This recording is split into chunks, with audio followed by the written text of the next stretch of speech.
ini kan. Ini organisasi ini kalau dibilang nirlaba, kalau dia kasusnya bukan seperti ini. Tapi kalau kasus seperti ini kan, kalau kita bisa menang, terus satu tanah dibayar lebih dari 500 miliar, kan ada komitmen kepada organisasi ini apa. Nah sekarang itu kan belum kita bangun.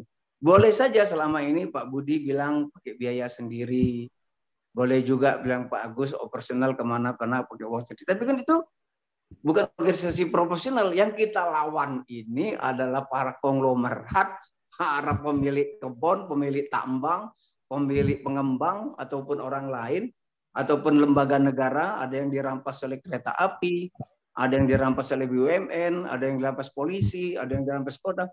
Itu kan semuanya organisasi besar. Sementara kita memperjuangkannya dengan biaya ala kadarnya, hanya karena punya komitmen, kita ingin membantu masyarakat. Nah yang begini juga harusnya kita bangun supaya kesinergian kita yang punya pengetahuan, punya pengalaman, punya keberanian bersama rakyat, warga yang punya harta karun lah kita katakan, itu ratusan miliar yang kalau tidak diperjuangkan hilang begitu saja. Nah yang begini juga harusnya ada juga yang harus kita bangun supaya perjuangan kita juga serius.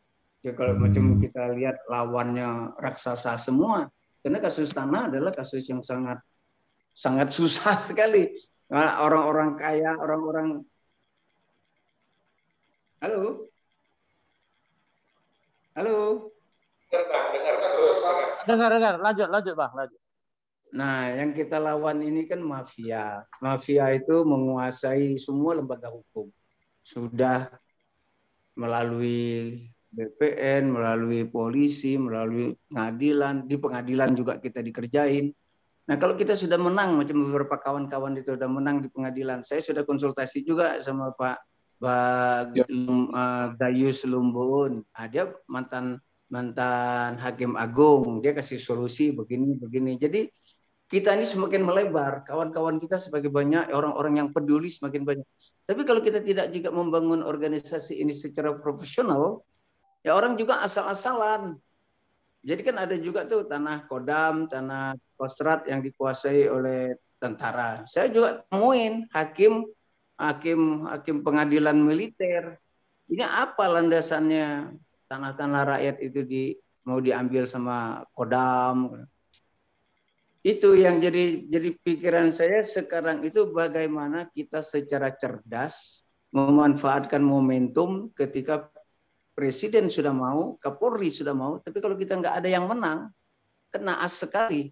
Padahal kita kumpulan orang-orang berani, orang-orang cerdas dengan data yang sangat lengkap, yang sangat komplit, yang sangat valid. Jadi kita harusnya menang nih. Bulan-bulan ini harusnya adalah bulan-bulan kejayaan kita. Apa yang kita perjuangkan, satu menang, ini menang, Bapak ini menang. Kenapa? Karena organisasi kita sudah luar biasa, sudah ditakutin. Jadi istana sudah tahu apa itu FKMTI, kementerian-kementerian sudah tahu, Mabes Polri tahu tuh, dari mulai Pak Tito sampai ke sekarang ini, Bareskem itu tahu semua, karena kerja kita. Semua yang apa Bapak kirim itu kita sempurnakan kalimatnya, kita kirim itu, mau bintangnya 4, bintangnya 3. Kita kirim, karena kita ingin mencari kepedulian mereka sebagai petugas negara. Nah, tapi kalau kita juga terus diam-diam, kawan-kawan ada yang terus selesai, kan orang terus bertanya, ini gimana organisasi ini? Kan kita juga berharap organisasi ini menjadi profesional. Soal itu komitmen itu nanti kita bahas berikutnya, tapi setidaknya ada gambaran. Kalau sekarang kita berat kalau kita minta operasional. Tapi kalau berhasil gimana? Kan gitu. Ada istilah ketua itu katanya seperti anjing dijepit. Begitu kita buka jepitannya dia lari. Dia tinggalin kita sama jepitan itu coba. Nah, saya tidak mau seperti itu. Tapi kalau di sekarang ini juga kita ambil, jadi gini, hitungan saya ya. Semua anggota KFNI ini atau semua kawan-kawan yang masuk di grup ini adalah orang yang berjuang di atas 3 tahun. Dalam kesendiriannya atau dia pakai pengacara 3 tahun terlunta-lunta kemana-mana. Nah sekarang masuk kemari. Nah di sini kita banyak orang kita organisir. Ada yang konfliknya hanya begini. Tapi yang mau kita fokus adalah perampasan, karena itu jahat sekali. Tidak ada AJB, tidak ada pembicaraan, dia rampas. Jadi seperti pengembang itu, tiba-tiba keluar surat floating dari BPN. Satu kawasan itu milik satu orang. Padahal di dalam itu ada warga-warga yang punya sertifikat, punya rumah cukup permanen. Tiba-tiba dihajar sama mereka, dibongkar. Nah itu kan jahat. Jadi saya menyelesaikan satu perkara itu begitu tuh. Tiba-tiba orangnya sampai lari karena takut diganggu terus sama pihak pengembang. Lari dia ke Australia. Nah, saya tidak ingin terjadi lagi kasus-kasus seperti itu. Sekarang lah saatnya kita melawan dengan kekuatan kita yang ada.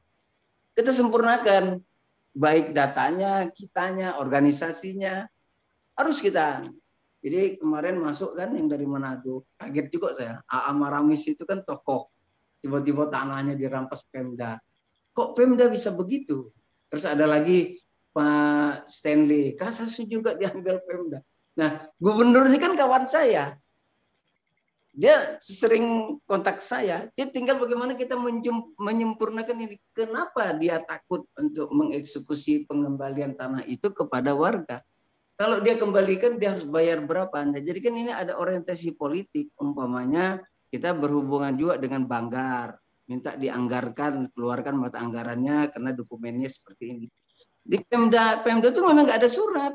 Jadi hampir sama dengan setelah dari Belanda ke Jepang, terus dari Jepang terus ke Republik Indonesia. Banyak kasus tanah yang nggak ada suratnya. Saya menemukan itu karena kebetulan saya punya dapil, saya ketemu dapil di Sumedang begitu, di Majalengka begitu. Itu bekas tanah-tanah Belanda, luas sekali. Terus dikuasai Jepang, terus kuasai nama tentara. Tentara nggak ada surat. Padahal itu Belanda ambil dari tanah rakyat. Jadi karena kepentingan Belanda untuk membuat lapangan terbang, tanah rakyat sekian ratus hektar dikuasain. Rakyatnya dibunuh, disiksa.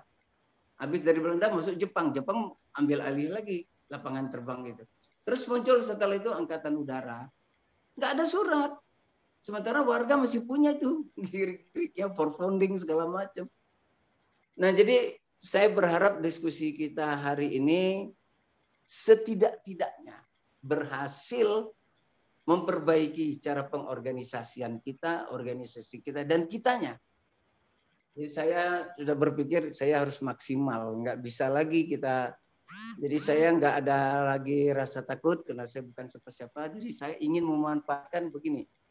Semua kebijakan presiden yang diturunkan melalui peraturan pemerintah itu ingin saya manfaatkan. Jadi sudah saatnya presiden menerapkan PP nomor sekian, nomor 17 tahun 2018 untuk memecat pejabat karena datanya ini. Nah, saya berani. Kenapa? Pertama, sekarang undang-undang ITE itu walaupun dibiarkan tapi tidak lagi semudah itu digunakan oleh orang untuk menangkap kita. Jadi kemarin-kemarin itu kebanyakan orang seperti kita melaporkan pengusaha kaya, pejabat bahwa mereka melakukan penyelewengan, merampas. Dan mereka langsung melapor ke Polda bahwa nama dia dicemar. Sekarang nggak bisa lagi. Jadi surat edarannya Kapolri itu akan memilah. Jadi didulukan dulu bahwa laporan kita terjadi penyelewengan oleh pejabat. Itu didulukan dulu. Baru nama pencemaran nama dia yang dianggap dia baik. Nah, saya berharap keberanian ini juga menular kepada kawan-kawan yang sudah berpuluh-puluh tahun turun-temurun menyelesaikan tanahnya nggak bisa-bisa, padahal lawannya tetap itu. Dari gubernur ke gubernur, dari bupati ke bupati, dari BPN ke BPN. Seperti kasusnya Pak Jul itu yang di Kalimantan. Sudah keluar surat dari Mahkamah Agung bahwa BPN harus membuka warkah rakyat yang masuk atau di luar atau di dalam HGU perusahaan. Nah, BPN masih belum mau nih. Nah, maksud saya ada berapa banyak kasus yang seperti ini. Tanah rakyat di floating sama mereka ratusan hektar. Di dalamnya ada perkampungan, di dalamnya ada warga, tiba-tiba dikuasain oleh PT ini. Dan orang-orang itu diserbu sama preman, sama polisi, sama tentara diserbu, diusir dari desa itu. Padahal mereka sudah ratusan tahun, puluhan tahun di desa. Nah, saya ingin tahu tuh, ada berapa banyak. Jadi yang seperti ini, kasus yang seperti ini, kita bersinergi nih dengan KPA, dengan konsorsium Agraria, dengan kawan-kawan LSM yang lain, yang menyatakan bahwa di kampung itu sudah ada warga berpuluh-puluh tahun punya KTP, diakui sebagai warga negara Indonesia, ikut pemilu, ikut pilkada. Mereka diusir oleh PT yang baru sebulan kemarin memiliki lahan itu. Dan lahan itu dari mana mereka dapat? Nggak ada yang tahu. Itu kerjasama konglomerat itu dengan pihak perusahaan. Nah, berapa banyak lahan rakyat yang masuk dalam HGU seperti yang punya Pak Jul di Kalimantan Selatan itu? Ini harusnya kita suarakan. Yang disebut revolusi pertanian, revolusi para petani itu ya begini, di semua titik yang mengalami PT-PT besar lah melakukan pergolakan. Tanah kami dicaplok, dirampas tanpa JB, tanpa pembicaraan sekian hektar. Di sana, di sini. Seluruh Indonesia ini kalau kita gerakkan, ngeri juga. Karena kuncinya itu tadi, perampasan tanah. Nah, kalau ini bisa kita organisir, FKTI hebat ya. Begitu juga dengan kawan-kawan yang tanahnya dirampas oleh pengembang. Macam Bu Ani itu jelas warkahnya dihilangkan. Padahal itu ada peraturan undang-undangnya, merampas menghilangkan dokumen. Itu hukumannya 5 tahun. Nah itu aja yang ingin saya sampaikan. Maksud saya bagaimana setelah hari ini kita sebagai organisasi mau mencoba memilahnya. Ini kasus yang pakai peraturan putusan Mahkamah Agung, ada berapa kasus. Ada kasus yang seperti Ibu Ani, Pak Robert, di situ adalah kenakalan pejabat BPN. Kita minta Presiden berhentikan. Pak, saatnya Bapak menghentikan. Ini namanya sebut aja. Jadi kita punya kondisi momentum sekarang membuat kita berani. Kita bisa ke Pak Sigit, Pak, ini pejabat ini, pejabat ini, pejabat ini, terus kita sebut mereka adalah bandit, mafia. Kalau sekarang saya lihat itu ya di berita-berita link itu, kasus-kasus kepala BPN itu kan jelas tuh. Jadi tidak mungkin ada sertifikat muncul dari kantor BPN selain milik kita kalau bukan dari orang BPN. Jadi sebutin orang BPN itu siapa. Orang ini yang menerbitkan sertifikat baru, bekerja sama dengan PT apa. Jadi sudah mulai menukik. Kalau kemarin kita masih gamblang, bahwa BPN seorang penyamun, BPN seorang mafia. Sekarang kita ketemuin, ini bapaknya, ini bapaknya. Kita laporin, tanah saya, warga saya hilang. Macam Pak Robert itu. Sertifikat saya hilang di kantor BPN saat saya mau ganti nama. Orang yang menerima sertifikat saya namanya ini. Nah, kan gitu. Jadi udah fokus. Kita Pak Robert udah 30 tahun berjuang. Nah sekarang gantian. Orang itu yang diproses sama polisi. Bahwa kasusnya Pak Robert terus macam mana bagi saya itu kasus yang lain. Tapi Pak Robert sekarang harus sudah berani melaporkan ke polisi bahwa pada tahun sekian dia menyerahkan sertifikat dia yang pada waktu itu namanya si ini dia beli dari lelang negara. Terus pada tahun sekian dia datang ke kantor BPN Jakarta Utara membawa sertifikat tersebut, terus hilang di kantor BPN itu sudah sekian tahun. Hilangnya itu, ini namanya land grieving gitu loh, pencurian. Jadi pencurian tanah. Jadi harus berani. Kasus Bapak itu yang sedang berproses kemana-mana itu urusan lain, tapi Bapak harus melaporkan. Kepala BPN itu menghilangkan sertifikat saya. Ibu Ani juga begitu, bahwa warga saya dihilangkan oleh BPN Tangsel. Nah, gitu-gitu. Sebut namanya, karena waktu itu orang itu yang menerima, orang itu yang mencuri. Jadi kita nggak boleh ngambang-ngambang lagi lah, fokus. Jadi kita juga kawan-kawan di organisasi ini perlawanannya juga fokus. Jadi kalau kita mengatakan bahwa ada pejabat ini melakukan ini langsung berani. Itu yang saya kepingin ada keberanian kita ya, seperti macam kasus di perkebunan itu 4.000 hektar, 4.000 hektar tanah warga tiba-tiba dimasukkan ke dalam HGU oleh kepala Kanwil. Nah, kita sebut nama kepala Kanwilnya. Ini yang kita gugat. Ini maunya presiden sekarang yang menyebutkan bahwa memberantas mafia itu karena kepala Kanwilnya, kepala Kantanya bekerja sama dengan pihak perusahaan. Warga nggak diajak. Padahal warga punya sertifikat. Sertifikat itu adalah program prioritasnya Jokowi.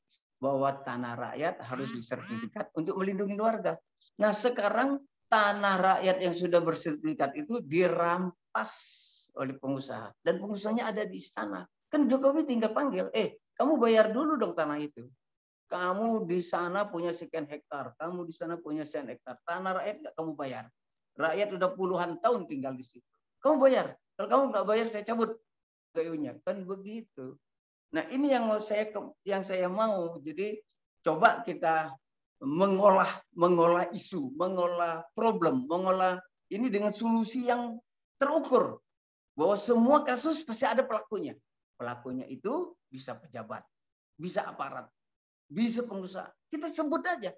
Nah, nanti di pengadilan kita sebut. Kita menderita berpuluh-puluh tahun. Mereka kaya raya berpuluh-puluh tahun. Nah, dengan kita sebut itu, kita bertarung dengan arena yang baru. Selama ini kita masih samar-samar. Mungkin itu ya. Saya minta maaf kalau saya terlalu frontal, terlalu berlebihan. Tapi saya kesal.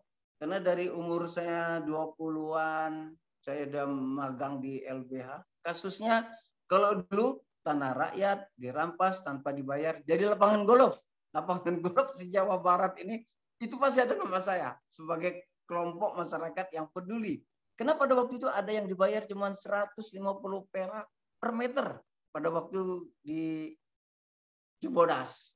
Ada lagi tanah rakyat di sini, di Bogor. Dibayar cuma 200 perak. Kita ngelawan. Sementara setelah menjadi lapangan golf, itu orang dibayar puluhan juta per meternya. Nah, itu pergolakan kejiwaan pada waktu muda. Nah, sekarang saya umur sudah segini, kok nggak ada juga yang selesai. Sudah punya presiden cukup baik seperti ini, kok kita nggak bisa? Itu ya. Terima kasih Bapak-bapak, Ibu-ibu, kawan-kawan semua. Maafkan kalau terlalu vulgar. Terima kasih Bang. Terima kasih Bang Victor. Nanti kita dengar dari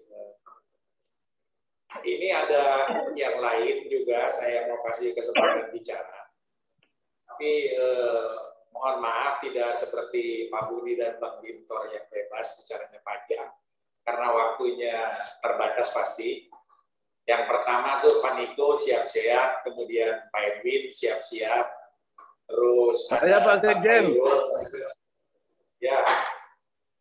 Saya Pak Sekjen. Ya. Saya. Tunggu ini. Dari mana nih? Belum kelihatan Mas saya. Ini Pak Cahyo. Pak Nugroho. Ya Pak Nugroho, berarti siap-siap juga Pak Nugroho ya. Terima kasih. Tunggu bentar. Saya ulang lagi, tadi tuh Pak Niko, Pak Edwin, Pak Nugroho, kemudian juga Bang Hairul, Pak Fana dari Berita Satu, kemudian juga Pak Rian dari Gatra. Nah, yang disampaikan Bang Victor barusan itu nyata dan konkret seperti contoh di BPN itu Lutfi Nasution, itu setelah pensiun dia jadi komisarisnya di Sinarmas kalau nggak salah. Ada Pak Sami juga. Jadi kita mulai nanti yang akan berbicara tolong ditulis di kanan. Tapi untuk awal Pak Niko silakan bicara yang pendek kalau bisa 3 menit paling lama. Pak Edwin, Bang Hairul, Bang Fana, kemudian juga Pak Rian, Pak Nugroho nanti ketiga ya. Jadi saya ulang lagi Pak Niko dulu, terus kemudian Pak Edwin, kemudian juga ada Pak Korinisa ya, Korina ya nanti. Nah karena saya bicara begini, ini harus dibukanya di tempat oleh Pak Ahmed, jadi saya harus bicara dulu. Sekarang Pak Ahmed, saya mohon Pak Niko dulu dibuka, Pak Ahmed. Niko Indra Sakti supaya bicara. Pak Agus.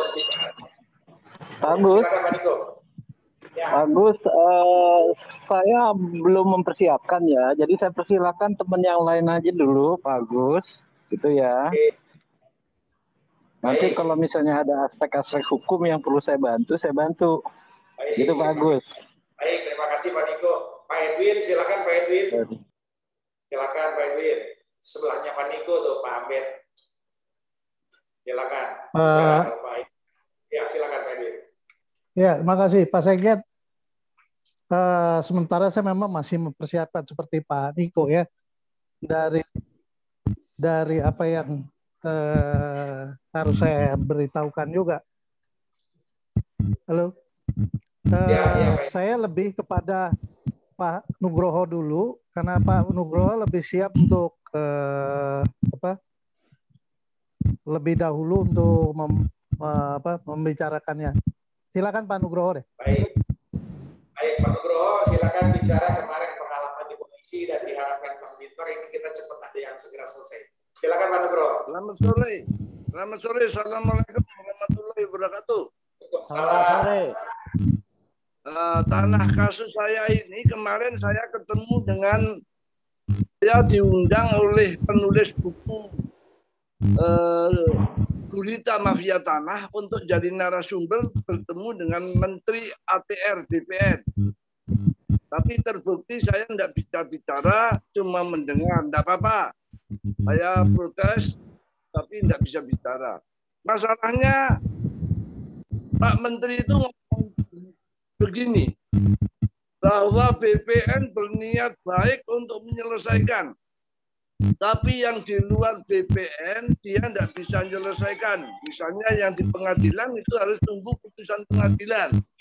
Nah, saya membuat pernyataan, Pak Menteri, saya ini masalahnya tidak ada urusannya dengan pengadilan. Karena tanah keluarga kami ini pemberian presiden karena pemindahan dari Asian Games tahun 62. Tiba-tiba dianulir karena munculnya HGB 2 yang diterbitkan oleh BPN. Kami laporkan dan katanya itu sudah dicabut dengan SK Inspektur Daerah. Tapi nyatanya pencabutan itu cuma angin lalu, tidak ditindaklanjuti. Akhirnya kami tidak bisa mengurus hak kami dan tanah itu diperjualbelikan dengan dasar HGB 2 yang sudah dicabut. Akhirnya keluarga lapor ke Opsipus karena waktu itu keadaan perang. Oleh Opsip dijelaskan bahwa HGB 2 itu melanggar hukum prinsip. Dilaporkan ke Mentan yang waktu itu adalah berdasarkan Kepres, Ketua Tim Penyelesaian Masalah Tanah tahun 84. Akhirnya oleh Mentan, berdasarkan laporan Opsipus itu, HGB 2 dibatalkan lagi. 85 sekali R122, 86 sekali R47. Tetap tidak ada tindak lanjut. Tahun 90 dilaporkan lagi, Sekretaris Mentan menulis surat mengingatkan BPN bahwa surat pencabutan itu belum ditindaklanjuti. Tetapi tidak ditindaklanjuti. Maka tahun 2014 kami minta hak lagi. Dijawab oleh BPN, kami harus ukur. Saya minta ukur. Dijawab lagi oleh BPN, ini tertulis semua Pak. Bahwa itu harus lapor polisi. Saya lapor polisi. Diukur. Gambarnya ada, tapi BPN bilang tidak ada jelas batasnya. Kenapa? Karena jumlah luasnya tidak cocok. Karena tidak cocok, kami lapor bersama Saber Pungli ke Saber Pungli. Diperiksalah bisa berpungli. Maka ada dua hal yang penting dari hasil fakta berkumpul. Yang pertama, BPN menjawab, BPN Selatan, bahwa selama ini sampai hari ini BPN masih menganggap HGB 2 itu hidup. Karena pencabutan yang 4 kali itu tidak ada suratnya, belum ketemu katanya. Yang kedua, dari Seknek PPK GBK menyatakan jelas Seknek tidak pernah menjual, melimpahkan atau memberikan hak kepada orang lain, termasuk Umar Baluwer. Jadi itu jelas. Dan hak kami masih diakui sampai hari ini. Nah, karena tidak ada kejelasan, maka kemarin sebelum saya ke daerah, saya lapor ke polisi. Seperti yang dikatakan Pak Betor tadi. Ini menghilangkan surat. Itu pas Undang-Undang Nomor 43 tahun 2009 tentang kearsipan itu kena 5 tahun itu, Pak. Memang betul harus disebut namanya. Nah, karena surat itu saya terima dari Kantas Jakarta Selatan, maka saya sebut Kantas Jakarta Selatan yang tentang. Jadi pengalaman ini buat teman-teman yang sama-sama berjuang di FKFTI, memang yang dikatakan Pak Betor benar. Sasarannya harus jelas, yang ditunjuk harus jelas, dan ini adalah pidana. Saya kira ini pengalaman saya, dan mudah-mudahan dalam waktu dekat proses laporan saya ke Barreskrim, yaitu tim mafia tanah, bisa ditindaklanjuti. Saya kira ini pengalaman saya. Terima kasih. Ini ada yang kelewat. Terima kasih Pak Sekjen. Ya, Pak Kristinus dari DPD PSI ada yang mau disampaikan sebelum ke Pak Fana sama ke Pak ini, Khairul. Silakan. Tolong dibuka, Mas Ahmed itu ada di atas. Ya, salam kenal buat semua. Saya Christian Thomas, Wakil DPRD Jakarta Selatan, korban mafia tanah Tangerang Selatan. Kasusnya hampir sama seperti yang dibilang Abang Bentor. Penyerobotan tahun 2017, tiba-tiba kami sedang mengurus tanah, tidak ada masalah, tanah milik sejak tahun 93, tiba-tiba ada gugatan, ada somasi dari pihak lain, langsung masuk polisi, polis lain, pelang polisi dan lain-lain, tiba-tiba di BPN juga sudah diploting, sedangkan kami punya girik, punya PBB, dan pihak Kelurahan Tangerang Selatan itu, Kampung Sawah, waktu pengukuran ulang oleh polisi sudah mengatakan tidak mengenal dengan yang tersebut dalam sertifikat penggugat. Jadi penggugat ini tidak memiliki dasar apa-apa, tidak ada yang kenal, tidak ada yang tahu dengan mereka, tiba-tiba di plotting BPN sudah muncul nama dia. Nah, mungkin begitu saja, lebih detail bisa saya sampaikan berikutnya. Terima kasih.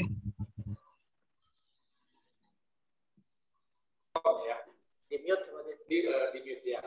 Sekarang Om Hairul silakan bicara. Baik, Kang Agus. Terima kasih. Assalamualaikum warahmatullahi wabarakatuh. Terdengar ya, Kang Agus ya? Suaranya terdengar, Kang? Terdengar ya? Jelas banget. Baik, terima kasih. Assalamualaikum warahmatullahi wabarakatuh. Bang Bentor, Pak Ketua, Pak Sekjen, dan Pak Nugroho serta kawan-kawan para korban mafia tanah. Tadi Pak Ketua dan Bang Bentor sudah jelas ya menyampaikan apa solusinya, bagaimana solusinya gitu. Pak Ketua tadi menyampaikan ada peraturan menteri yang kalau kita dengarkan penjelasan Bang Bentor itu kayaknya bertentangan dengan Perpres yang atau kebijakan presiden yang ingin mengembalikan tanah untuk rakyat atau mungkin haknya rakyat ya dikembalikan, memang ya sudah terbukti ya dengan sertifikat girik dan macam-macam itu. Tapi peraturan menterinya itu kan sangat bertentangan. 2016 masih bisa mereka berkelit dengan cara bermain lah, polisi lempar ke BPN, BPN lempar ke pengadilan. Nah, kalau 2020 kalau baca penjelasan Pak Budi kan semakin jelas mereka melindungi kepentingan para perampas. Artinya Bang Bentor, itu kan bisa desak presiden untuk menekan menteri. Itu kan kewenangan eksekutif. Jadi peraturan menteri yang tanda kutip yang melindungi kepentingan perampas itu ya segera didesak untuk dibatalkan. Mungkin langkah gerakannya pertama itu Bang Victor sambil menunggu laporan polisi. Iya Bang. Jadi intinya FKMTI. Oh ya, oke, baik. Jadi harus ada desakan pada presiden untuk menekan menteri, atau presiden bisa langsung memerintahkan menteri Pak Sopyan untuk membatalkan peraturan menterinya yang tanda kutip jelas-jelas melindungi kepentingan mafia perampas atau melegitimasi apa yang dilakukan para mafia tanah. Begitu Kang Agus. Jadi mungkin langkah gerakan pertama yaitu. Demikian Kang Agus, silakan lanjut. Baik. Jadi jelas ya. Baik, makasih Kang Agus. Kalau dibuka barangkali ada yang mau ditanyain, ada yang disampaikan pendapatnya. Pana Suparman tuh. Mas Ambed, tolong dibuka. Iya, silakan Pak Pana. Ya, selamat sore Pak Agus dan Pak Ketua, Pak Budi, dan teman-teman FKMTI. Saya menarik dengan pernyataan tadi Pak Budi soal bahwa BPN unik gitu. Ketika masyarakat yang punya hak melapor, tapi justru dilimpahkan ke pengadilan gitu. Padahal sebenarnya warkah dan tanah itu sebenarnya ada di BPN gitu. Nah, yang saya tanyakan yang pertama itu, langkah apa yang bisa dilakukan oleh FKMTI untuk mendesak agar BPN membuka warkah korban mafia tanah gitu. Yang pertama itu. Terus yang kedua, tadi Pak Budi juga kan mengatakan bahwa orangnya itu saja gitu kan. Mafia tanah tuh orangnya itu saja gitu. Nah, dengan mengelaborasi pernyataan dari Pak Biantor tadi mengatakan bahwa kita harus menunjuk nama gitu, siapa misalkan. Nah, saya ingin bertanya Pak Budi, kalau dari atau Pak Agus atau teman-teman FKMTI gitu, data dari FKMTI, orangnya itu saja tuh siapa saja kalau misalnya di Jakarta misalkan, siapa saja orang-orang yang memang sudah terdeteksi terlibat dalam mafia tanah, entah itu dari BPN-nya atau memang pengusaha-pengusahanya gitu. Itu aja, makasih.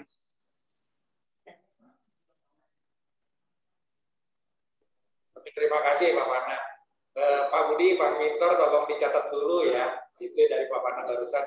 Sekarang Pak Rian Gatra, silakan tolong dibuka Mas. Tadi pertanyaan dari Pak siapa? Pak Fana Berita 1. Pana Suparman Berita 1. Nanti Pak Mintor sama Pak Budi tolong jawab. Saya biar diputar dulu nih. Biar ada yang terinspirasi juga. Sekarang tolong Pak Rian Gatra dibuka. Pak Abed, silakan Pak Rian.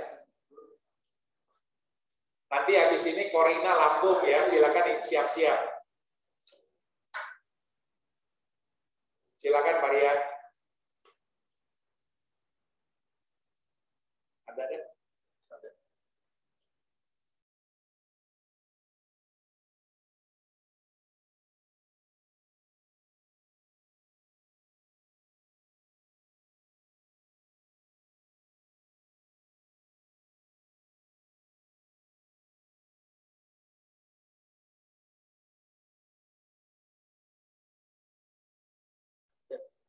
Silakan Maria. Gatra, silakan.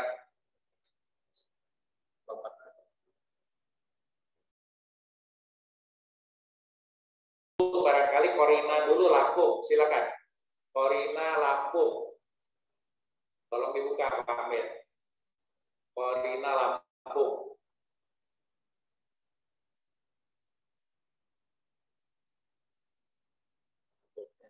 Korina dari Kruki, Korina Lampung.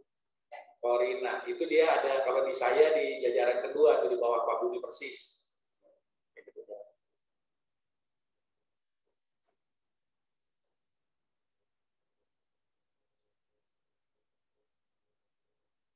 Masih di mute, Korina Lampung masih di mute. Beliaunya yang mute. Dari sana mute. Korina Lampung masih di mute. Tadi menulis akan bicara dia.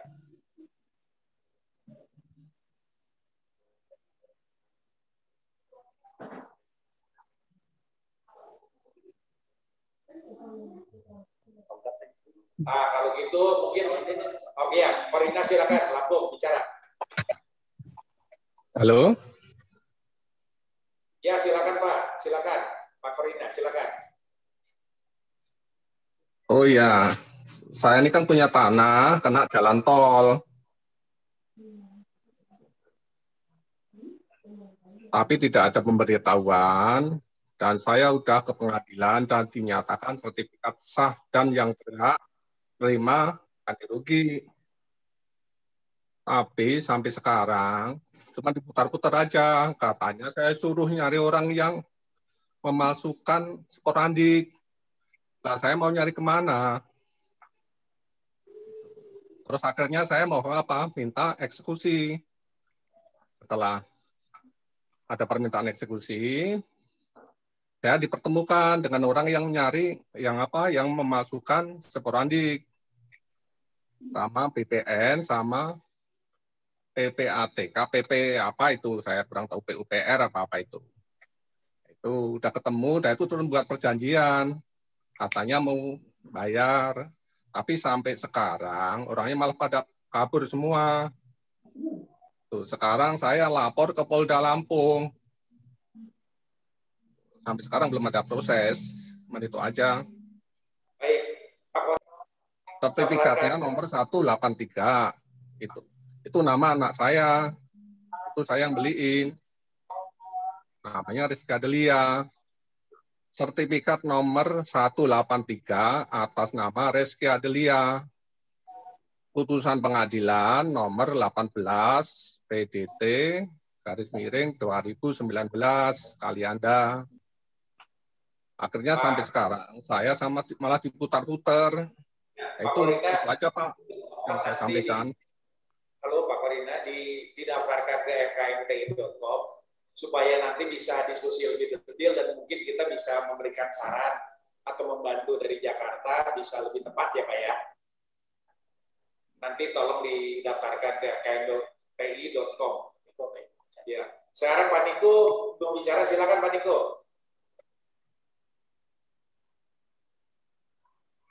Assalamualaikum warahmatullahi wabarakatuh. Terima kasih Pak Agus. Barusan kasus yang di Lampung tuh hampir sama dengan kasus yang saya alami. Cuma bedanya kasus yang dua yang saya laporkan ke FKMTI itu, yang kebetulan sampai saat ini belum tercatat ya Pak Agus ya. Itu satu tentang ganti rugi, bypass di Padang. Lalu satu lagi menimpa diri saya. Nah itu di situ saya berpikir ya, karena memang yang namanya sengketa, apalagi sampai perkara, kita memang tenaga maupun nafasnya mesti panjang. Ini perang yang panjang gitu loh, berpuluh-puluh tahun gitu loh. Jadi walaupun saya sudah memenangkan putusan pengadilan berkekuatan hukum tetap, ya, putusan pengadilan negeri yang menjadi dasar bagi PT UN untuk membatalkan peralihan haknya, itu memang ternyata tidak berlaku di BPN gitu loh. Sampai saya berpikir kok nampaknya seolah-olah memang ada kesengajaan untuk menciptakan seorang teroris kayaknya begitu. Cuman kebetulan saya bukan orang bodoh gitu ya. Jadi tetap saya konsisten berada di jalur hukum. Nah, sampai saat ini pun saya kebetulan sudah menjadi notaris PPAT di Kerawang gitu kan. Dan ternyata saya juga bisa melihat dari perspektif yang berbeda gitu, bagaimana Satgas Anti Mafia Tanah gitu dari Kementerian Polhukam gitu membriefing para PPAT di Kerawang gitu kan. Jadi bunyinya bisa lain gitu loh. Pak Budi boleh berada di Menko Polhukam, saya berada di masyarakat. Dan kebetulan yang menjadi PPAT, jadi saya bisa melihat apa yang dikatakan pemerintah dalam hal ini, oknum-oknumnya tentu, itu di lapangan bisa berbeda. Walaupun semangatnya adalah semangat pemberantasan mafia tanah gitu loh. Oleh sebab itu, ketika saya simpulkan apa sih akar permasalahan dari mafia tanah di Indonesia ini gitu kan. Karena memang yang namanya mafia tanah tuh pasti melibatkan yang namanya oknum. Oknum itu tidak hanya terjadi ada di BPN, bahkan di pengadilan juga ada gitu kan. Bahkan sampai surat saya ke Pak Presiden pun itu oleh KSP saya diketawain. Saya bawa putusan pengadilan memang kebetulan banyak gitu kan. Ada 2 putusan pengadilan negeri, ada 3 putusan PT UN. Bawanya aja udah keringetan. Saya taruh di atas meja, saya diketawain oleh stafnya KSP. Saya bilang ini serius, ini putusan pengadilan gitu loh. Gitu kepada siapa lagi? Karena memang permasalahannya itu adalah nggak dilaksanakan oleh Kantah Jakarta Selatan gitu loh. Nah, di situ saya berpikir akar permasalahannya ini benar. Saya sependapat dengan Pak Bitor tadi. Ini kan masalah pemerintahan, pelaksanaan dari peraturan perundang-undangan gitu kan. Jadi ketika ada oknum pejabat BPN yang melakukan namanya praktek liar. Praktek liar ini saya bawa ke pengadilan lagi, saya bawa ke PT UN gitu loh. Jadi problem di BPN itu sendiri saya melihat bahwa BPN ini pandai untuk membuat peraturan gitu lah. Tapi saking keselnya saya melihat bahwa banyak oknumnya yang tidak cakap menjalankan peraturan. Salah satu contoh ya, Peraturan Pemerintah Nomor 24 Tahun 2016 tentang Peraturan Jabatan PPAT. Itu wilayah kerja PPAT sebenarnya sudah dirubah, tidak lagi satu kabupaten atau kota madya, tapi satu provinsi. Dan itu sampai saat ini tidak bisa dijalankan, tidak jalan gitu loh.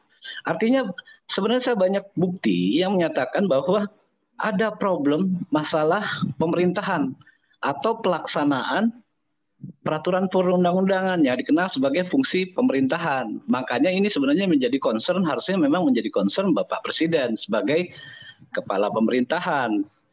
Gitu. Artinya bahwa penyempurnaan yang kita harapkan dari Pak Presiden sebenarnya adalah bagaimana ini fungsi pengawasannya ini bisa jalan gitu. Karena berkali-kali gitu ya sebelum melaksanakan gugatan PT UN, kami itu diwajibkan oleh undang-undang yang namanya menyelesaikan secara administratif. Dan penyelesaian secara administratif kan kita melalui inspektorat dalam bentuk banding atau ke pejabat yang bersangkutan dalam bentuk keberatan. Ternyata itu nggak jalan. Yang namanya inspektorat itu kayak ini bukan problem saya gitu loh. Kan aneh gitu. Sistemnya memang tidak jalan dan beberapa kali juga saya ketemu dengan anggota-anggota DPR. Mereka menyatakan memang sistem kita nggak jalan. Nah, kalau nggak jalan, kan harusnya kita evaluasi kenapa nggak jalan gitu loh. Jadi intinya bahwa peran FKMT ini sebenarnya bisa ditingkatkan gitu ya. Bukan dalam arti bahwa selama ini upaya FKMTI itu saya anggap tidak ada, banyak upayanya gitu, khususnya dalam membina relationship dengan kementerian atau pejabat yang berwenang. Cuma permasalahannya ketika sampai di sana, akar permasalahannya ini belum teridentifikasi. Sehingga harusnya FKMTI bisa menjadi partner atau bersinergi menjadi counterpart dari kementerian-kementerian itu. Ini loh Pak, akar permasalahannya gitu loh. Dan saat ini juga saya sebenarnya juga Ombudsman RI. Ombudsman RI kan di Facebook tuh ada juga tuh. Dia mengetengahkan yang namanya PBB ini sekarang concern terhadap pengawasan pelaksanaan pemerintahan yang baik gitu kan. Cuman ketika saya komentarin, Pak, mohon Pak bisa di-share lagi kepada pejabat pelaksana pelayanan publik di luar organisasi pejabat pelaksana pelayanan publik tadi. Komentar saya dihapus. Saya agak bingung. Oh, nampaknya juga masih ada, artinya kita masih mengedepankan yang namanya pencitraan. Ini loh, lembaga saya itu hebat gitu loh. Itu kan pencitraan. Sementara aplikasinya ketika kita exercise, masyarakat exercise, itu nol gitu loh. Karena dia sedang lebih mementingkan pencitraan itu tadi. Realisasinya nol gitu loh. Makanya saya, kalau misalnya ada seminar-seminar, sudah disuruh bayar lagi kan. Zoom meeting juga mesti bayar gitu. Sosialisasi yang namanya pensertifikatan tanah elektronik. Cukup saya baca aja peraturannya, lalu saya kritisi. kelemahan-kelemahannya di mana gitu kan. Artinya bahwa pergerakan masyarakat untuk melawan yang namanya mafia tanah, karena musuhnya memang benar nggak kecil, besar. Karena yang namanya tanah itu sebenarnya menyangkut kedaulatan negara sebenarnya. Kalau negaranya saja sudah bobol, sekarang kita yang harus berhadapan. Maksud saya bobol gimana? Ada satu kasus mafia tanah, itu di Jogja, di Surabaya, di Jakarta, di kota-kota besar, itu berawal dari eigendom, tanah peninggalan zaman Hindia Belanda. Tanah zaman Hindia Belanda, kalau misalnya kita sudah merdeka, itu namanya tanah negara. Nggak ada lagi sebenarnya tanah-tanah milik orang asing gitu di Indonesia, karena kita sudah merdeka. Tapi ternyata oleh Pengadilan Negeri Jakarta Pusat keluar penetapan mengenai ahli waris dari orang WNA Belanda ini tadi. Dan itu dijadikan dasar ya untuk merampas tuh tanah-tanah di kota besar lagi, termasuk di Yogyakarta, yang ternyata itu sebenarnya tempat soft copy-nya, tempat software-nya investor daripada perusahaan seperti sejenis kayak Indosat apa namanya ya, satu lagi tuh ya. Nah itu softwarenya mereka itu tereksekusi. Disinilah artinya begini, saya memetakan bahwa satu, ada fungsi pemerintahan yang harus memang diperkuat, satu. Yang kedua, dari sisi regulasi, yang namanya tanah-tanah terdaftar milik orang asing dulu, itu sudah harus di cut off. Artinya itu sudah menjadi milik tanah negara gitu loh. Jangan lagi dibiarkan. Sekarang nih ahli warisnya yang orang Belanda itu, dia masuk ke Indonesia untuk mengupayakan merampas tanah-tanah tadi yang sebenarnya sudah dikuasai oleh investor-investor. Jadi sebenarnya ada korelasi. Ada korelasi antara program kemudahan dalam Undang-Undang Cipta Kerja dalam konteks peraturan perundang-undangan menyangkut pertanahan. Korelasinya di mana? Korelasinya itu adalah bahwa yang namanya undang-undang pertanahan, mau bikin sistem yang seperti apapun, maupun teori yang bagaimanapun juga, itu masih bisa ditembus yang namanya oleh fraud. Nah, kalau memang akar permasalahannya adalah fraud ini di BPN ini istilahnya adalah tidak amanah.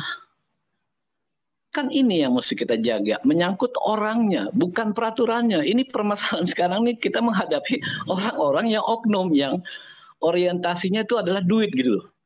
Jangankan kita punya masalah, nggak masalah aja ngurus sertifikat mesti bayar.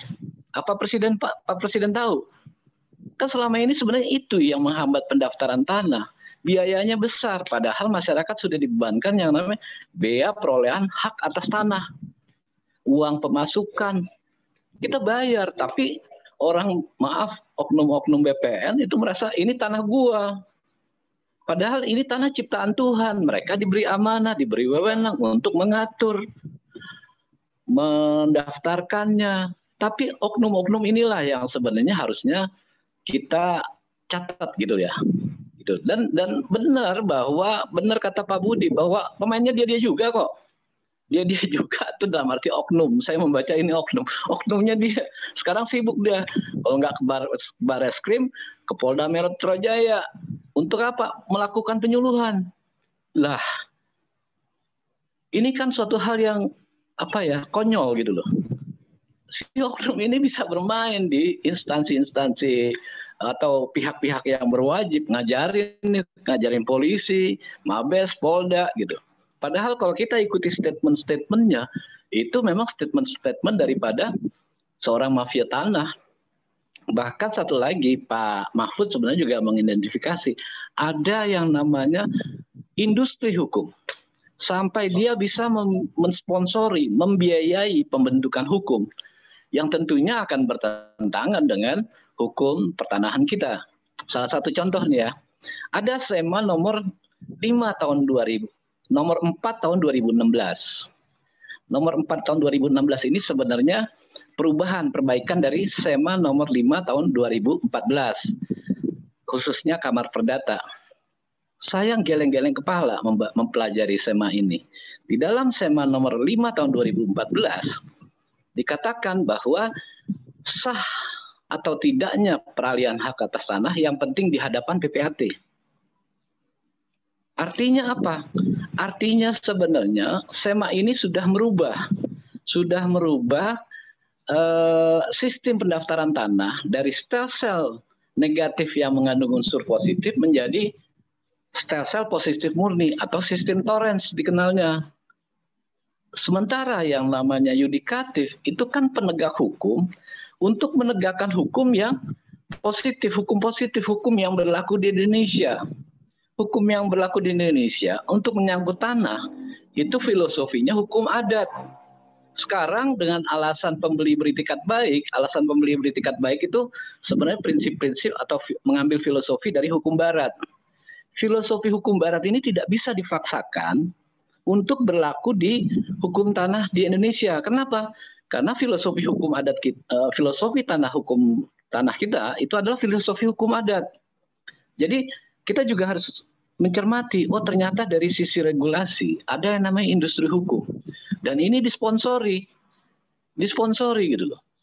Itu untuk sementara itu saja dulu. Mungkin nanti bisa lebih detailnya gitu ya. Kita diskusikan lagi. Itu Pak Agus, terima kasih. Wassalamualaikum warahmatullahi wabarakatuh. Alhamdulillah Pak Niko ngasih wawasan dari segi hukum. Pak Budi sama Bang Bintor sabar dulu. Ini ada 3 lagi. Tapi pendek-pendek, Bang Togam Marpaung bisa cerita sedikit menghadapi korupsi seperti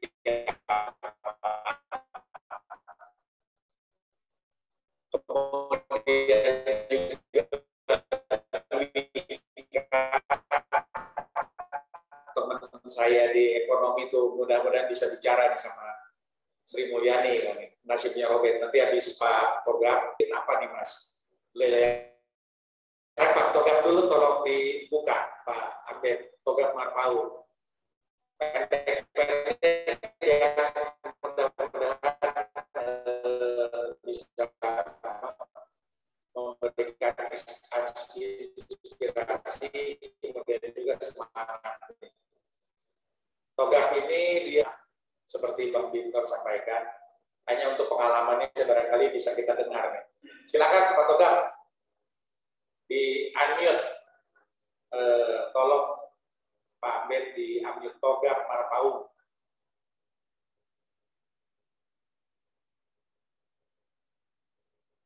Masih di mute dia. Togam Marpaung. Pak Sekjen, beliaunya yang mute, di sini udah dibuka. Oke, kalau gitu Dwika silakan mau bicara. Dwika kasih inspirasi buat FKMTI, silakan.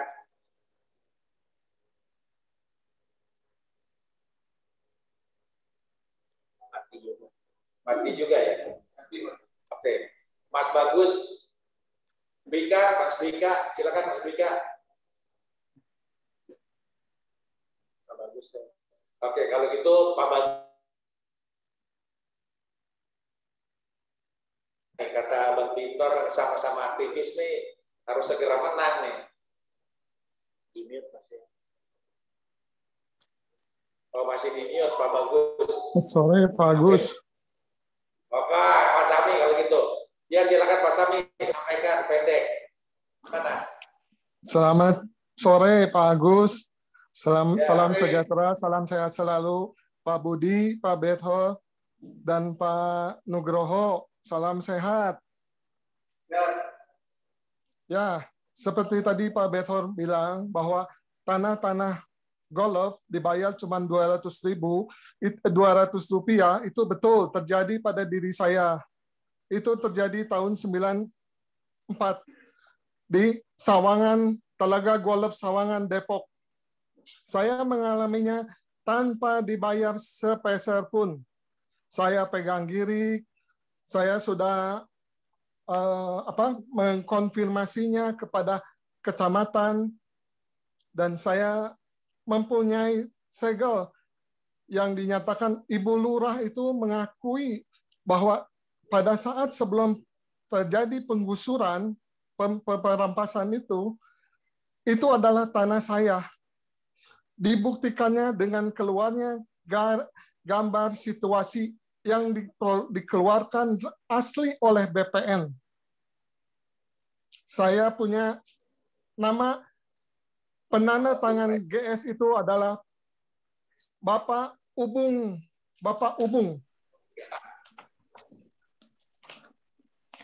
Dan saya juga Ubung Junaidi. Dan saya juga mempunyai surat perintah untuk pengukurannya. Tapi semuanya itu tidak dilaksanakan. Dan saya telah melaporkan kasus ini ke Polda Metro Jaya.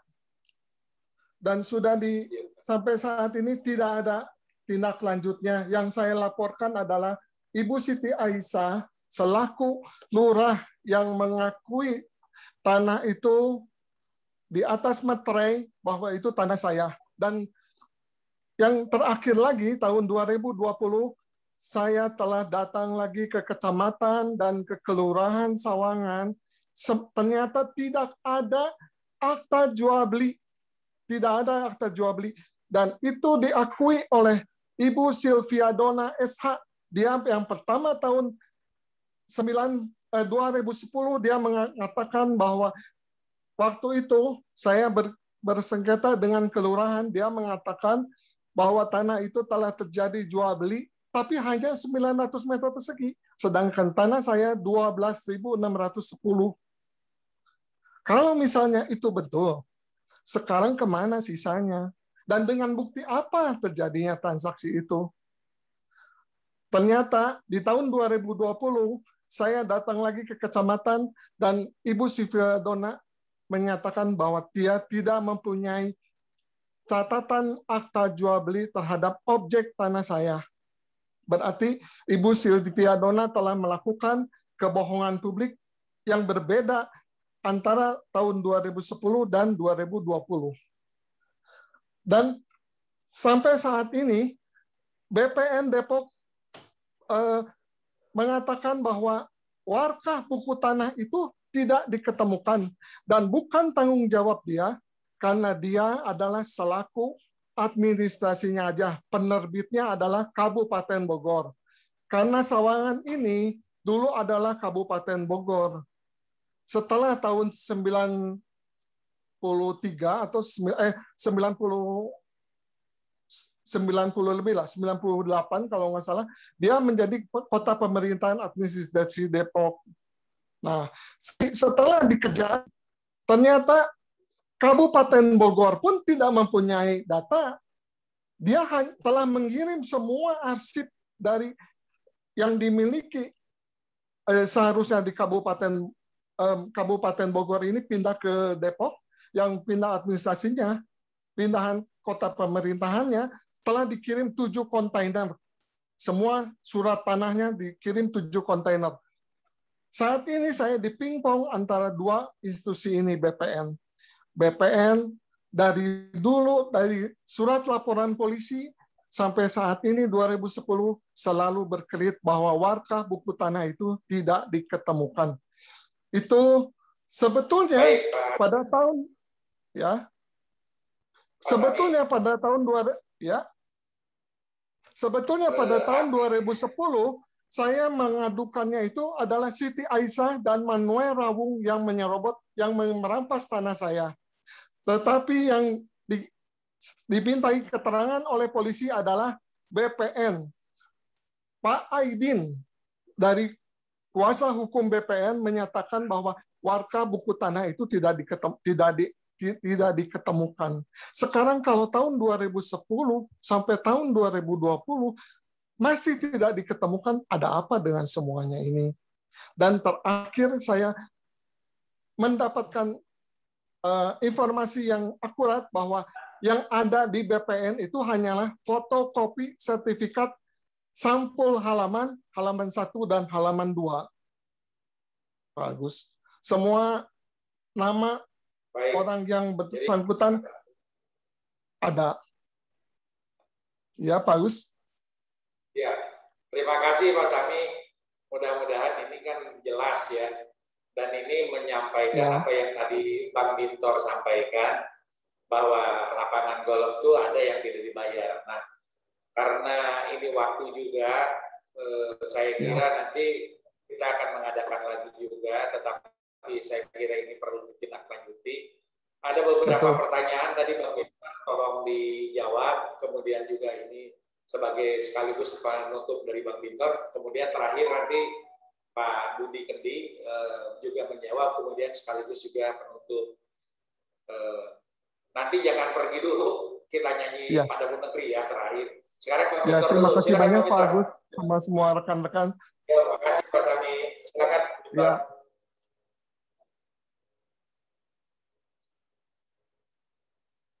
Masih dikunci itu Pak Bintor. Pak Bintor tolong di-unmute, Pak Bet. Ya, silakan Bang. Saya cuma berharap gini, setiap kita habis webinar itu setidaknya ada apa ya? Ada saripatinya. Jadi ada lompatan-lompatan gagasan. Kalau enggak kita webinar-webinarnya hanya terus-menerus mendengar keluhan sehingga tidak menemukan titik balik untuk melakukan perlawanan.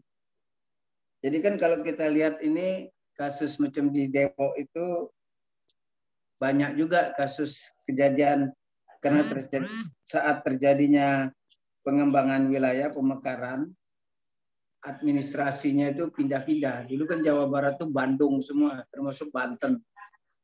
Sehingga ketika terjadi konflik tanah, mencari administrasinya kemana-mana. Padahal kan ada kantor arsip nasional, ada kantor-kantor itu yang bisa dipertanyakan administrasi masa lalu.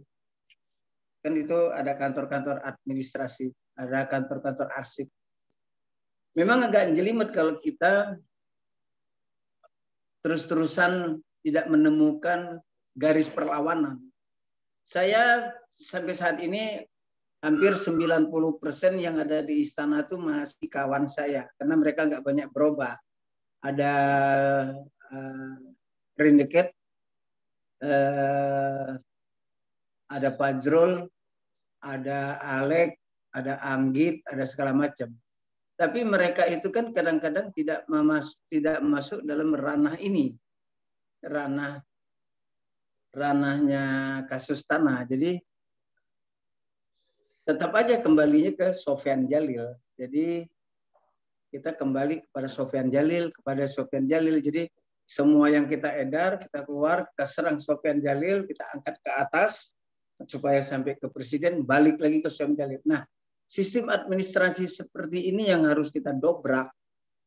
Satu diantaranya mungkin ya pada waktu-waktu lalu ketika presiden sering kunjungan ke daerah, ketemu sama ibu-ibu, Pak tanah saya dirampas begini-begini ya. Terus presiden sangat concern, terus sangat atensi, terus dicari jalan. Nah, saya tidak bisa satu per kasus gitu, tapi saya kepingin berbicara itu tentang terobosan. Nah, sekarang itu kita dimudahkan atau diuntungkanlah kondisi sekarang sebagai momentum. Kita bisa ke Mabes Polri, kita bisa ke Sigit, tuh umpamanya entah bagaimana caranya FKMTI mengundang Pak Sigit atau timnya atau apa, tapi sudah merupakan suatu laporan yang dibikin oleh FKMTI itu yang lengkap.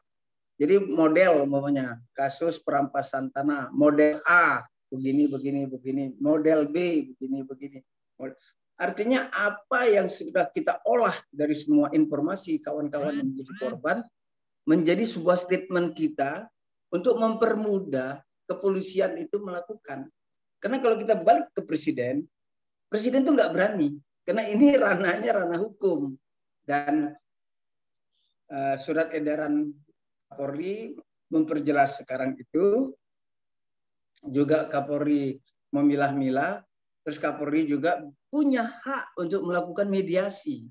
Seperti kasus tadi yang tanahnya di Lampung atau di mana yang diambil PUPR untuk menjadi jalan tol.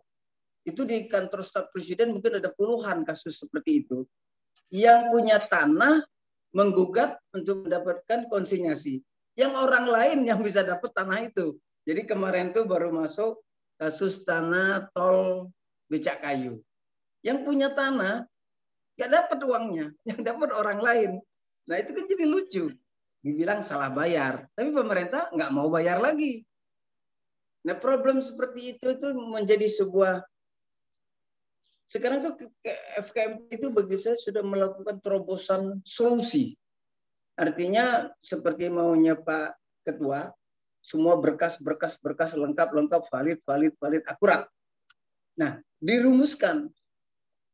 Karena kita berkawan nih sama Kapolri yang sekarang ini, karena dia dapat titipan benar nih dari Presiden. Tolong selesaikan kasus-kasus tanah.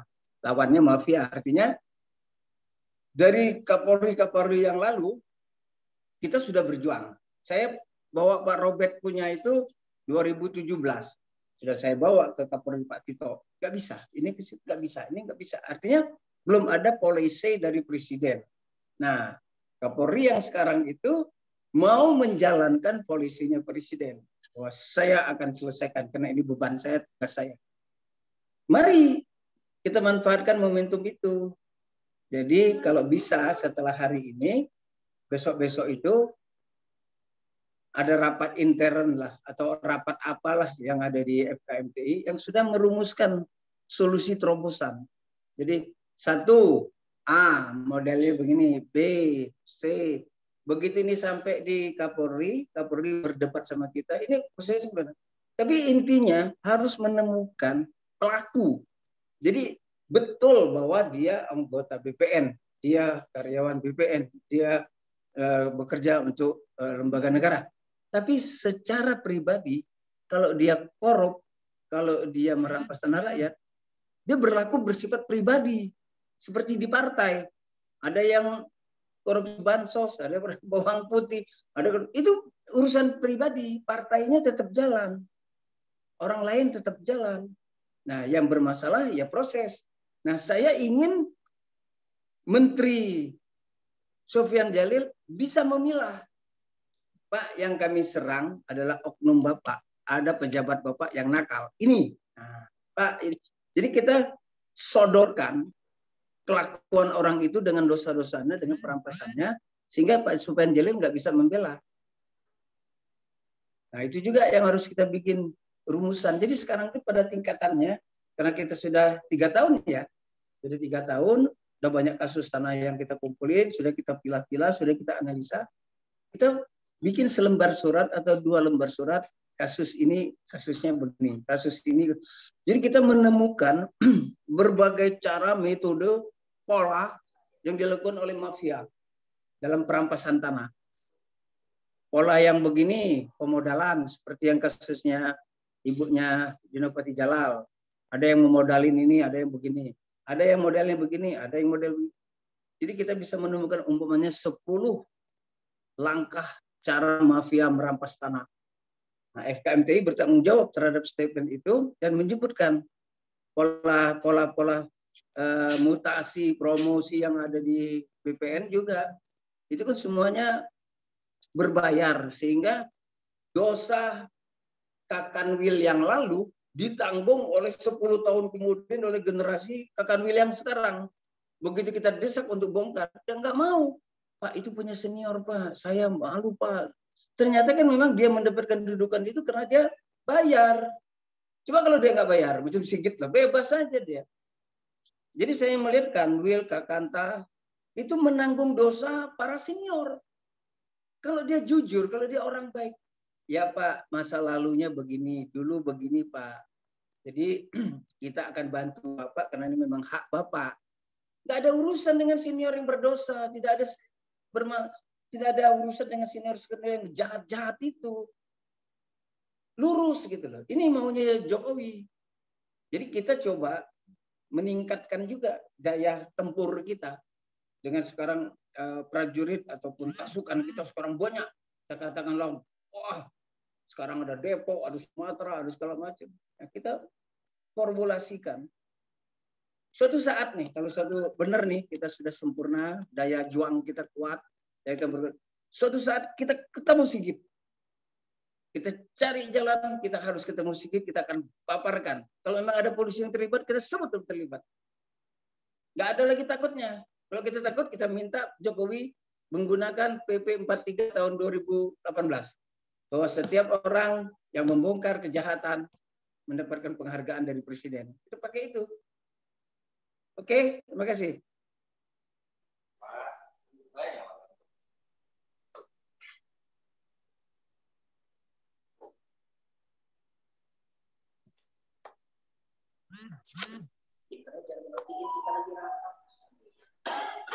Ya, sekarang Pak Bintor masih. Dah, cukup. Baik, Pak Budi silakan. Ini Bang Bintor tadi pesan mungkin harus segera rapat. Kita besok rencana rapat. Bang Bintor mudah-mudahan bisa datang. Silakan Pak Budi disampaikan, tadi ada beberapa pertanyaan, kemudian juga mohon dijawab.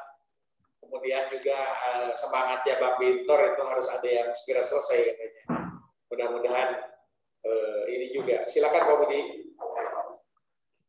Terima kasih moderator Pak Sekjen, Pak Agus. Sebenarnya pertanyaannya ini Bang Bektor yang harus banyak dijawab ini. Karena Bang Bektor ini pertanyaannya tadi apa saja yang sudah dilakukan FKMTI sama dengan pertanyaan dari Pak Suparman dari Berita 1. Ini ada 4 pertanyaan yang akan saya jawab. Tapi sebelumnya saya akan berikan dulu pernyataan karena Bang Bektor ini menuntut pernyataan. Jadi pernyataan Ketua FKMTI dari semua data itu simpel saja Bang Bektor, teman-teman bapak-bapak sekalian. Kenapa terjadi perampasan tanah terus-menerus, tidak berkesudahan? Yaitu karena terjadinya pembiaran oleh negara. Kesimpulannya hanya itu. Kalau negara tidak melakukan pembiaran, ini tidak terjadi.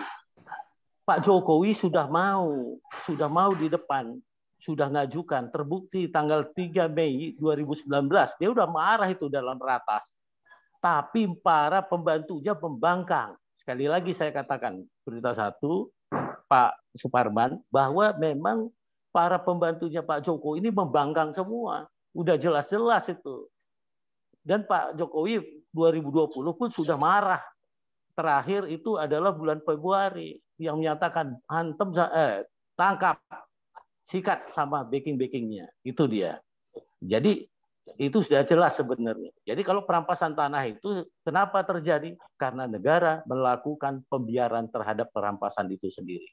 Dia berpihak kepada pemilik modal, bukan berpihak kepada kebenaran. Oleh sebab itu FKMTI langkah apa yang harus dilakukan? Karena Pak Parman tadi menanyakan, langkahnya simpel. Siap korban itu selama ini tidak pernah menyiapkan data secara struktur. Padahal di situ ada adanya bukti pidana. Nah, bukti pidana inilah yang dikumpulkan. Sekarang kan polisi sudah bergerak nih dengan perintahnya Presiden. Ini momentum kata Bang Bentor tadi. Dengan adanya momentum ini kita harapkan semua laporan-laporan termasuk laporan Pak Jami, laporannya Pak siapa tadi dari Pak DPD tadi ya, Pak saya lupa sorry. Ya Pak Christian ya. Jadi ini tolong disiapkan dokumennya secara sistematis yang dimana yang kita kejar adalah pidana murninya. Ya, pidana murni. Karena pasti terjadi. Pak Jami tadi pasti itu terjadi pemalsuan surat yang disampaikan ke BPN. BPN mengeluarkan sertifikat di atas tanahnya Pak Jami. Itu semua sama, jamak. Jadi semua, sekali lagi saya katakan bahwa perampasan tanah itu adalah terbitnya surat kepemilikan tanah yang dikeluarkan asli oleh BPN ya di atas korbannya. Jadi itu definisinya. Itu definisi perampasan. Kenapa itu terjadi? Berarti ada pemalsuan dokumen waktu pengajuan sertifikat. Nah, inilah anggota FKMTI harus smart menyiapkan dokumen-dokumen itu. Contoh kasus Pak Nugroho. Pak Nugroho ini simple ya. Kalau dibikin simple jadi simple. Contohnya Pak Nugroho. Nanti saya bikin beberapa kasus sehingga nanti bapak-bapak bisa menyimpulkan bagaimana cara menyusun datanya yang singkat, padat, tapi semua orang gampang memahaminya. Contohnya Pak Nugroho. Pak Nugroho itu adalah SK Presiden, Kepres Presiden yang ada dipindahkan dari Gelora ke Tebet. Luas tanahnya 3.000. Tapi yang dikuasai oleh pihak perampas, ya SM Group, itu sertifikatnya hanya 7.000, tapi di lahan itu dikuasai 10.000. Sebenarnya sertifikat itu berdiri sendiri, penguasaan lahannya itu pidana murni. Dia mendalilkan sertifikat yang hanya 7.000 itu.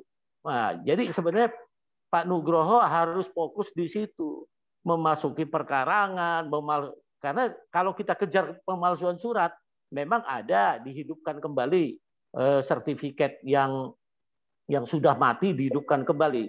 Istilahnya Pak Nugroho itu adalah hidup berkali-kali dan yang cilakanya diakui oleh BPN. Padahal waktu kita periksa yang di Menko Polhukam itu tidak demikian karena waktu itu warkahnya dibawa kepada waktu Saber Pungli diperiksa.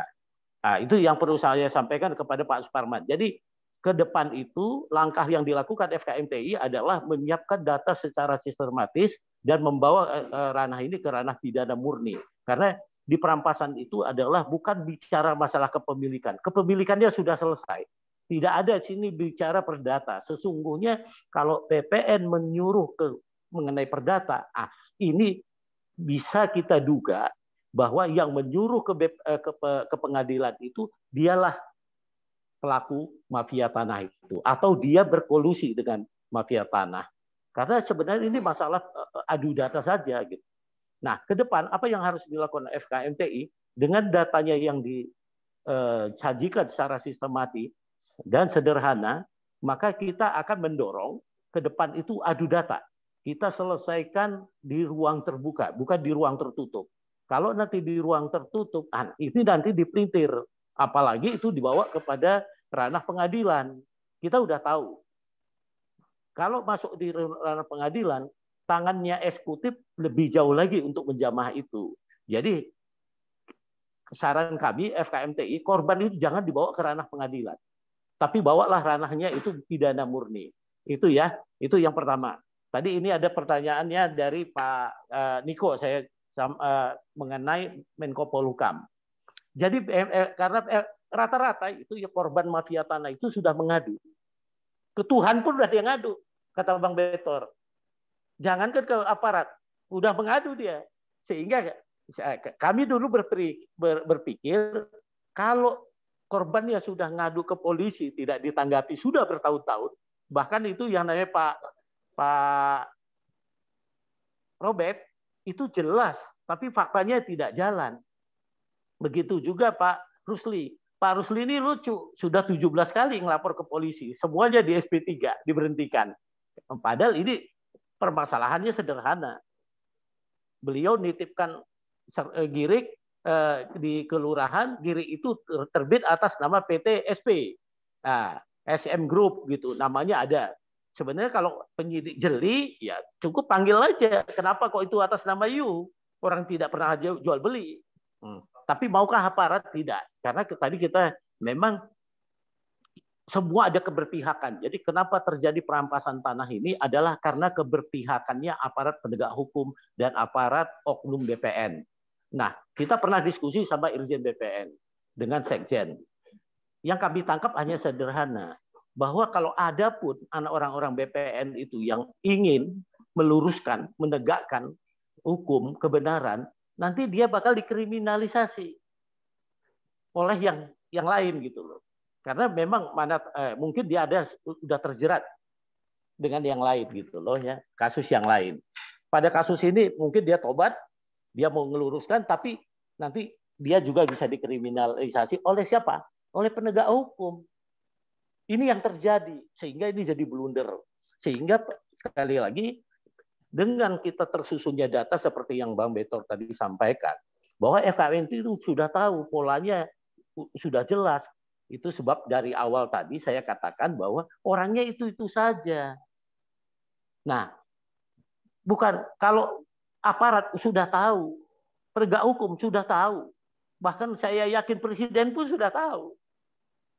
Nah, adakah jaminan korban ini kalau menyebutkan seseorang tidak dikriminalisasi? Ada kasus yang menarik di Jakarta Barat yang akan melaporkan ya Polda Metro Jaya, malah dia sekarang kena. Nah, coba yang begini-begini ini perlu kita hati-hati karena ini lawannya adalah 9 naga atau istilahnya kita 9 cacing aja lah, karena kalau naga itu ada baiknya, Kak. Jadi lawannya ini 9 cacing ini mengerikan. Seperti Bang Betor. Jadi kalau kita tidak smart, ya ini harus butuh ekstra hati-hati. Walaupun begitu bukan kita takut, kita enggak. Itu sebabnya FKMTI mendorong semua korban silahkan lapor ke www.fkmti.com. Kenapa harus begitu? Kami akan seleksi. Karena tidak sedikit juga yang lapor itu adalah mafia tanah. Kita harus betul-betul hati-hati. Nah, tadi Pak Niko menyinggung masalah Menko Polhukam. Walaupun Pak Budi di sana. Di sana itu bukan Pak Budi, saya koreksi Pak. Itu FKMTI. Alasannya kita kerjasama MOU sama Menko Polhukam adalah karena semua sudah mengadu kemana-mana, ke pihak berwajib sudah ada, kepada kementerian sudah lapor, muter-muter, tidak ada yang nanggapin, sehingga kami berpikir FKMTI, karena Menko Polhukam punya topoksi ada 3. Yang pertama adalah sosialisasi, yang kedua koordinasi, yang ketiga rekomendasi. Tupoksi inilah yang mau kami ambil. Karena korban dia sudah mengadu kemana-mana tidak ditanggapin, kita mengadu ke Menko Polhukam. Kebetulan di sini ada Saber Pungli yang tupoksinya kurang lebih sama, karena Saber Pungli adalah bisa melakukan penindakan karena punya kelengkapan. Ya, jadi kita coba berkolaborasi dengan Saber Pungli, Menko Polhukam. Tujuannya itu. Kenapa? Supaya mereka Menko Polhukam bisa melakukan sosialisasi tentang perampasan tanah, melakukan konfirmasi, koordinasi antar lembaga. Dan itu sudah pernah dilakukan terhadap kasusnya Pak Nugroho di Saber Pungli. Sehingga nanti ada rekomendasi yang dikeluarkan oleh Saber Pungli terhadap kasus perampasan tanah. Tapi sangat disayangkan, itu zamannya Pak Wiranto, Menko Polhukam. Zamannya Pak Mahfud dengan tegas dikeluarkan suatu pernyataan yang membuat kita jadi bingung. Apakah Pak Mahfud ini menerima informasi yang kurang tepat? Kita belum tahu. Nanti suatu saat akan kita tanya. Apa yang menjadi semacam diamputasi. Jadi usaha kita di Menko Polhukam itu semacam diamputasi. Walaupun sebenarnya pada bulan Februari kemarin kami sudah diundang oleh Saber Pungli pada tanggal 19 kalau tidak salah, koreksi saya Pak Sekjen. Nah, kita sudah pemaparan lagi ya. Tapi awalnya Pak Mahfud ya pada bulan Februari 2020 menyatakan bahwa Saber Pungli tidak mengurusin tanah, Menko Polhukam tidak mengurusin tanah. Nah, di sini kita coba bangun kembali, alhamdulillah sekarang sudah mulai jalan. Mudah-mudahan Pak Mahfud pun nanti akan membuka hati lagi tentang perampasan tanah ini, karena itu adalah topoksinya Menko Polhukam. Karena mereka mensosialisasikan, mereka mengkoordinasikan, mereka memberikan sebuah rekomendasi tentang bagaimana masifnya perampasan tanah ini. Nah, itu Pak Niko. Jadi itu dia yang perlu saya sampaikan. Kenapa harus di sana? Tapi Pak Korina tadi mengenai jalan tol, ini sangat menarik. Pak Korina ini bukan Bapak sendiri ya. Jadi kalau di FKMT itu banyak sekali. Jadi tanahnya siapa, yang terima duit siapa, alasannya adalah karena terbit SHGB atas nama orang lain. Jadi orang lain itulah yang menerima. Tapi semua apapun itu adalah perbuatan pidana. Jadi nanti mari kita kejar pidananya. Ini momentum Pak Sigit atas perintah Pak Presiden sudah menyatakan perang terhadap mafia tanah. Tolong nanti data-datanya disusun secara sistematis, dikejar. Begitu juga dengan teman-teman yang dari Kirai itu 600 kakak itu. Ya, dari 3 tahun yang lalu, 2 tahun yang lalu sudah kita minta tolong datanya dibikin sistematis. Alhamdulillah kemarin sudah mulai, tapi pelayanan dari kepala desanya, dari kelurahannya sampai saat ini belum maksimal. Jadi perlu dorongan ini teman-teman dari Kirai. Mungkin itu dari jawaban dari saya. Kalau tadi mengenai Pak Jami ya, Pak Jami karena Bapak adalah pemilik Girik, nanti tolong cari dokumentasinya di kelurahan tentang keberadaan Girik karena pasti tercatat di registernya Pak. Namanya catatan letter C.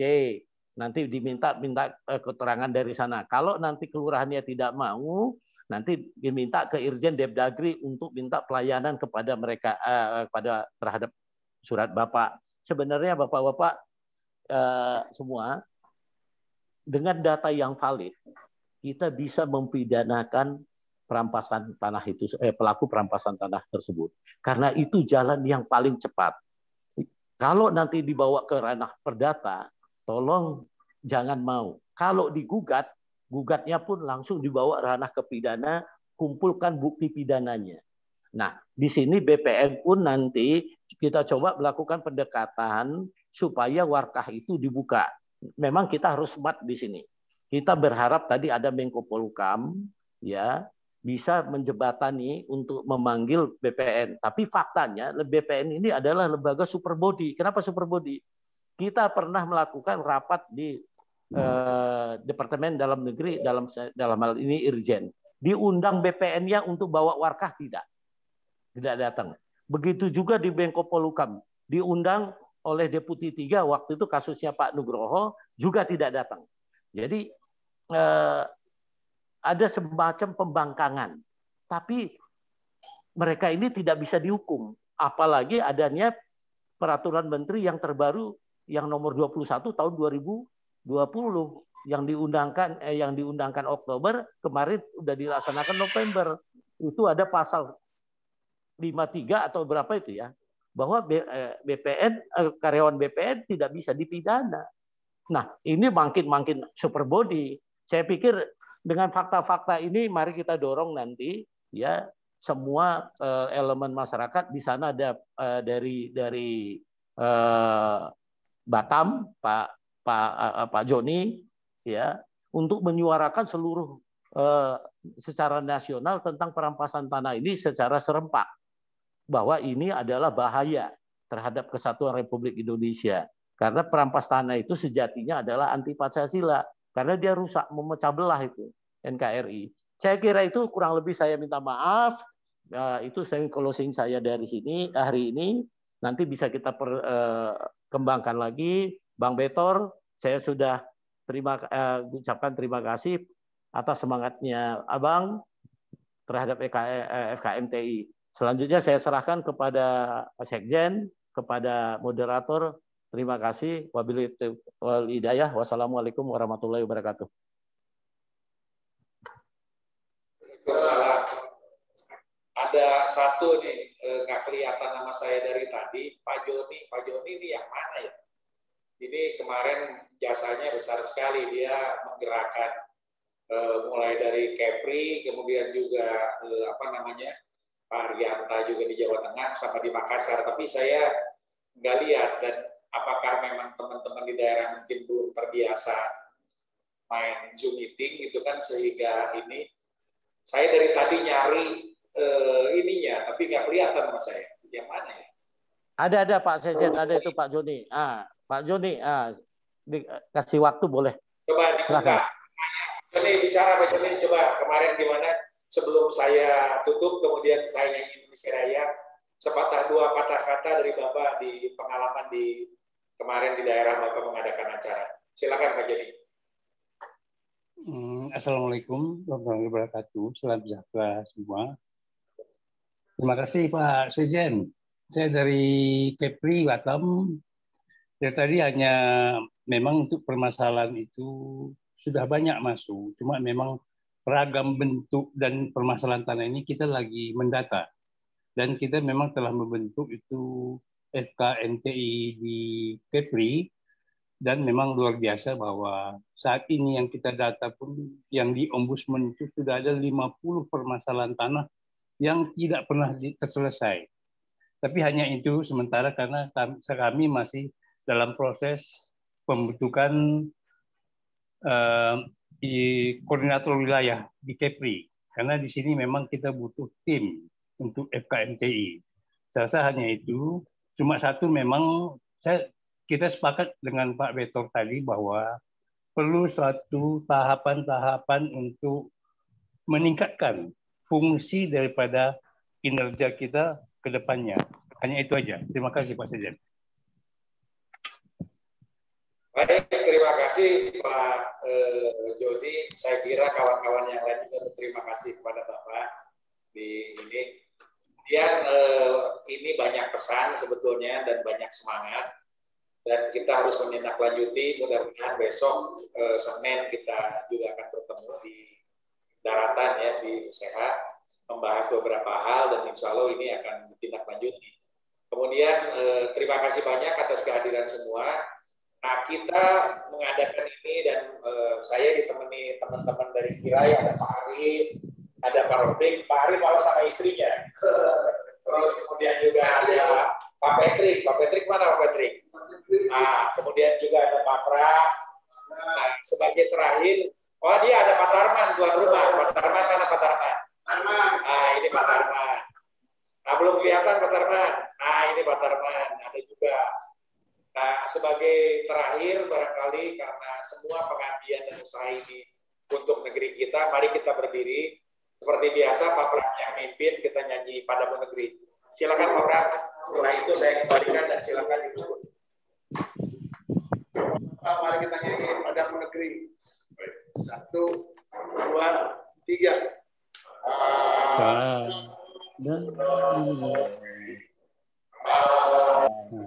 Jadi Padamu negeri,